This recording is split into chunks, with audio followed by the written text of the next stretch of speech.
Betul ke? Aku dah bersedia untuk kahwin dengan dia. Ikhlaskah aku untuk terima dia? Abang anggap Farah macam adik abang. Itu sahaja, tak lebih dari itu. Dan abang tak ada perasaan pun dekat Farah. Abang, masa abang kahwin dengan Sarah dulu, arwah pun tak ada perasaan terhadap abang. Abang pun sama kan? Jadi, apa bezanya dengan sekarang?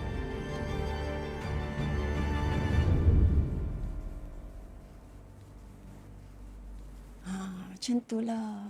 Ni, kola ni. Susah pula nak pasang. Ma, Ha, tak apa nanti Man buat.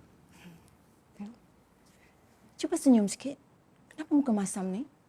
Macam itulah. Barulah nampak segar. Ha? Baru ada aura pengantin tu. Man, kenapa ni Man? Man tak sedia nak kahwin ke? Tak suka? Abang nak Farah batalkan keputusan Farah. Semua ni kerja gila Farah. Kita tak sepatutnya berkahwin. No. Farah tak percaya yang abang tak tahu pasal benda ni.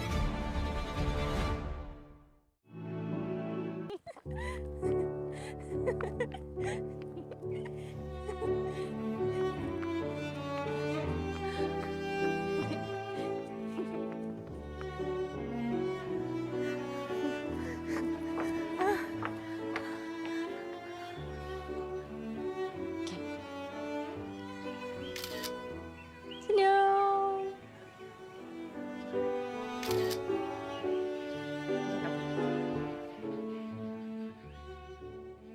Kau dan aku satu, Farah. Tak ada benda lain yang boleh membahayakan aku selain daripada kau.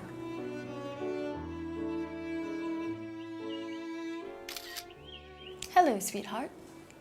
Hi, darling. Farah, aku nak cakap sesuatu dengan kau, boleh tak? Kau nak dengar ke? Sejak bila pula kau kena minta izin bila kau nak cakap sesuatu dengan aku? Ha, cepat. Apa?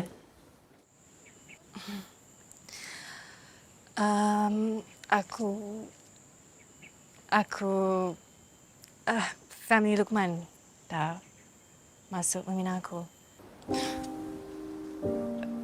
Jadi, kau terima ke? Jodoh aku dah sampai, Farah.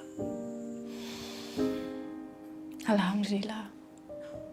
I'm so happy for you, Sarah. Aku rindu kau, Sarah. Aku rindu sangat. Kalau kau ada dengan aku sekarang.